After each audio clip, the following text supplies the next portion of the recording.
Hey guys, Analog Man here for another late night deck profile as I usually do.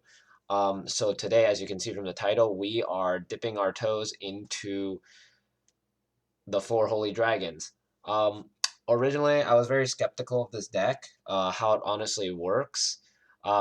This deck seemed kind of wonky, but after actually testing it out, the deck is actually pretty okay actually, especially against the decks from EX3 that just came out specifically Examon and Imperial Dramon. This deck actually has a way to counter both of them, which is weird.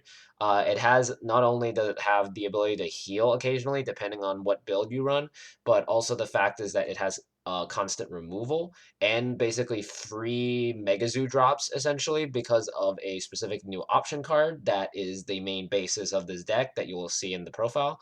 The deck is actually really weird how it works, but when it does, it is actually really powerful and it can like basically swing for game really fast depending on the setup. If your opponent actually helps you set it up, uh, you basically get to just go in and win basically. It's crazy how it works. But anyway, let's actually get into the profile so you can see what I mean. So first off, for the eggs, we are running 4 Viximon. Viximon is still really solid of a yellow engine, especially in a deck that runs a bit of options. So this will go off and get you that extra draw, which is really nice. So really powerful, baby, no matter what. But yeah, we have to run 4 because that way we see it consistently and we get that effect off. We actually run rookies in this deck, which is weird, but how the rookies work is kind of weird. So let's actually get into it. So first we run 4 of the Agumons from EX3, the yellow Agumon specifically. He doesn't really have any effects. The only thing that he has is his Inherit, which is your turn once per turn when you play a Digimon with 4 Great Dragons in its traits. You'll hear that a lot in this video is because everything revolves around the 4 Great Dragons and Trial of the 4 Great Dragons. So yeah, basically when you play a Digimon with 4 Great Dragons in its traits, or place a trial of the 4 Great Dragons in your battle area, you get to draw. So this basically goes off if Viximon doesn't go off, which is really nice. And of course, pretty solid rookie, 3 cost, standard, very nice. Then we run 3 Patamon.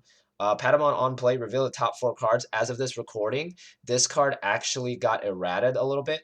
So basically, it can search, was it Angel, Cherubi, Virtue, and like 2 other things. So it basically searches almost anything Angel related. So this thing is actually way more busted than it actually is in the printing because this is the non-errated version. This is where you can add 1 yellow card with Angel and its traits, and 1 card with 4 Great Dragons, and then place the rest at the bottom. But with the errata, it basically searches anything in yellow angel stuff and a 4 Great Dragon card. So really powerful. This guy's one of your main searchers, so really strong.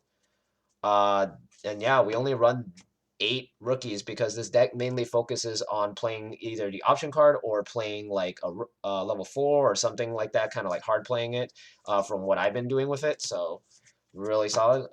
8 so far. Then let's get into level 4s. We run 4 of the yellow Gatomon. On play, it also does the same thing Patamon does. It reveals the top 4, adds like anything yellow angel, and then 1 card with 4 great dragons among them to your hand, and then plays. The inherent effect is actually really good too. When you play a Digimon with 4 great dragons in its traits, it gains rush for the turn, which is really crucial because a lot of time when you activate the option card, you're just hard playing the card and triggering an effect. But with this, you get rush, so you get to swing, and then it dies on deletion. You get to replay the option card again from your hand, which is really strong. Then we run, oh yeah, actually, then we run 4 of the new Vidramon. Vidramon's actually kind of weird, but on Digivolving, basically, reveal the top 4 cards. Basically, it does the same thing as Patamon. All 3 of these cards search a lot, and get to add 1 card with 4 Great Dragon as traits, and then 1 yellow. Oh no, actually no. Yeah, so it adds 1 yellow card with Dramon in its name, and 1 card with 4 Great Dragons. So you can actually add his evolution, which is really cool. But yeah, you run 8 of these. Then we're moving on to level 5s because this deck actually runs very weird ratios. So it runs 8-8 so far. And then for level 5s, it runs 4 Arrow Vidramon. This is one of the cards that Vidramon can search. His inherent, Vidramon's inherent, I forgot to mention, is also the same as Gatomon. It gives Rush to any dragon, 4 Great Dragon basically. And then his inherent effect is all of your Digimon with 4 Great Dragon in their traits gain blocker for the turn, which is really cool. When Digivolving, if you don't have a trial of the 4 Great Dragons, you get to play this. Basically, all your level 5s on Digivolving get you a free option card placed on the field, which you can trigger next turn, which is really nice. And an opponent's turn, when you have a Digimon with 4 Great Dragon its traits in play or trial the 4 Great Dragons, this Digimon gains blocker. So no matter what, you're basically turning this guy into a big blocker, which is really cool. Then we run 3 Angelwomon. Angelwomon basically does the exact same thing, except that when you play Digimon with 4 Great Dragons or place a Trial of Trial of the Great Dragons, you get to minus 3,000 on a Digimon for a turn. And of course, once per turn, when you play a 4 Great Dragon and its traits or place one in your battle area, one of your opponents gets minus 3,000. This basically helps kind of keep them from rookie rushing you, which is really nice. But yeah, we run exactly 7 for now. This is still a kind of like rough draft of the deck. I'm still kind of in testing phase with it, but so far it's pretty decent. For level 6s, we have a lot, so let's get started. First one is Megadramon, the old classic one that heals. Normally, this spot would be taken up by Dorbikmon, the new one from EX3, because he can basically put any dragon type underneath it, like 5 of them, and then just go. Basically, it's like 5 different dragon types, or with Soar or something other. I don't know how to pronounce the other one, but basically, you equip 5 and then you make him a 3 cost, which is really powerful, and he has Rush by default. But I feel sometimes this is more important for healing, especially against like Imperial Dramon and Examon and like a lot of OTK decks. So really strong card still even to this day. Then we run 2 Venusmon. Venusmon is still MVP because the fact is that whenever they do anything that increases security attacks, they automatically do not get their when attacking or when digivolving effects, which is really busted because that stops almost every single deck. And this effect is on the opponent's turn. So if they do anything like that, they basically shut off their own deck. And then when digivolving, it gives them -1 security. But there's another card in this deck that actually gives minus security. So this effect is always live. So it's very strong.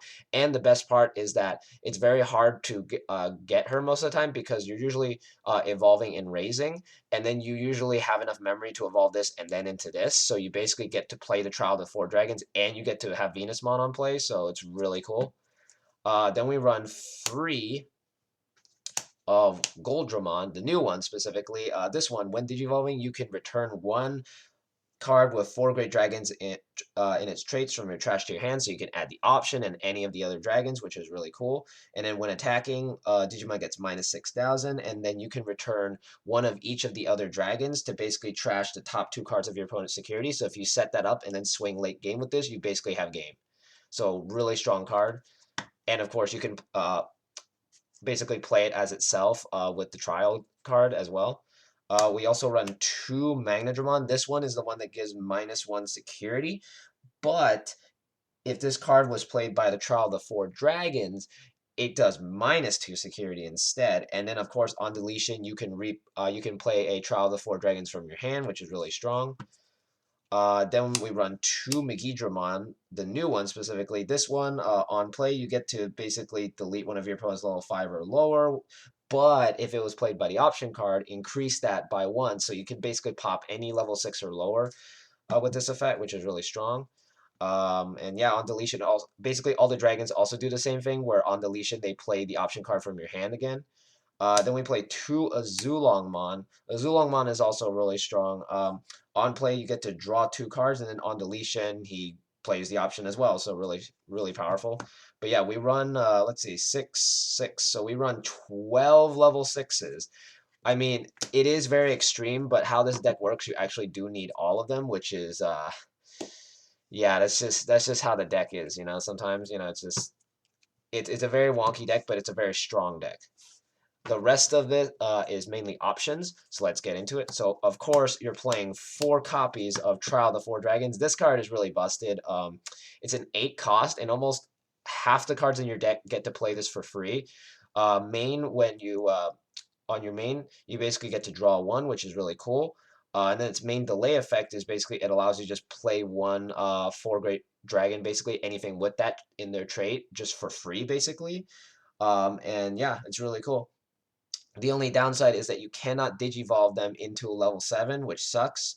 And then at the end of your opponent's turn, that Digimon dies. But that's whatever. If they kill it, cool, because then you just get to replay another one. So pretty strong.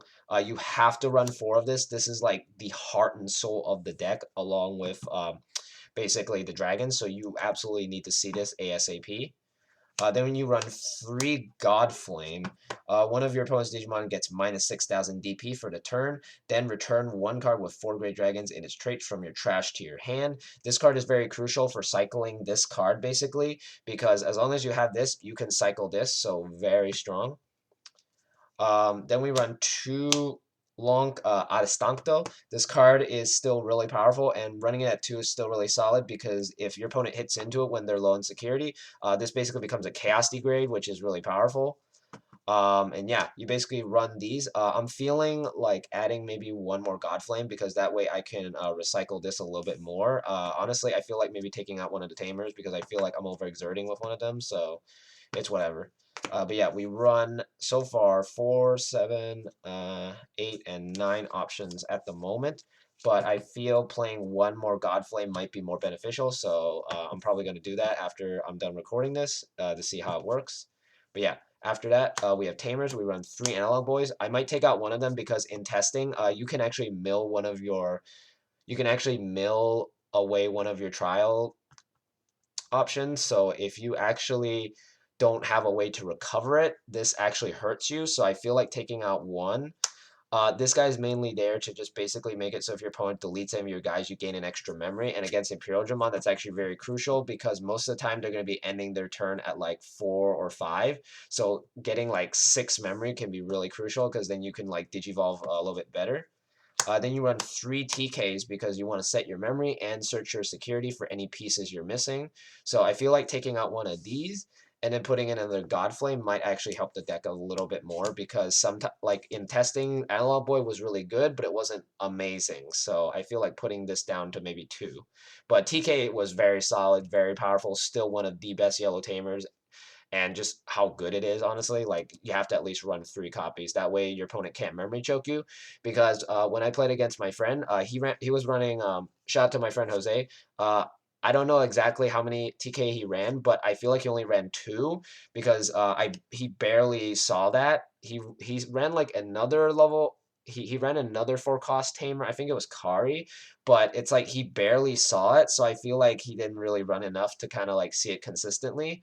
So I feel 3 TKs is already very consistent, and you should be able to see it as much as possible. And most of your deck is yellow, except for the 2 Azulongs and the 2 Megidramons. Everything else is all yellow, so you're basically guaranteed to hit like what, 46 of your cards, so it's fine. But yeah, I just wanted to get this deck profile out. I actually found this deck really cool, like how it worked. So I wanted to kind of like see how this, like basically build it myself after seeing my friend Jose play it. So I thought it was really cool, and then basically do my own spin on it. I do maybe want to make a version that's more security control heavy, but I'm gonna have to figure out the ratios because right now it's like there's barely any room to basically fit anything. So I feel like I'm gonna have to tweak the deck a little bit to make it work. Maybe like do a pure like healing version mainly or something like that. But even then, it's like you have to have removal. So I think I'm just gonna focus on Magnadramon healing and the Megidramon healing. So or the Megidramon popping. So maybe just those 2 in the deck and that's it. And then the rest is just options, maybe. But we'll see. I'll update you guys on that. Maybe make a profile of it as well. But for now, thanks for watching this video. Like, comment, subscribe. Let me know what you thought of this deck because it's a very strange deck, but it's a very fun deck. It's honestly like I've barely seen it top, but I honestly wonder why because it's actually really strong. I'm gonna assume it's probably because it was released in a format that was very Digicross focused, especially with Crossheart dominating the meta, Blue Flare dominating the meta, and all that crazy stuff. And then I think Alphamon was still basically dominating it still as well. So I believe it's mainly because of that. But aside from that, I feel like this deck could have had a higher chance of topping, honestly, because it's really cool, and the fact that it's like kind of pseudo security control is very cool. But aside from that, yeah, really cool deck, and thanks for watching, and I'll see you guys next time.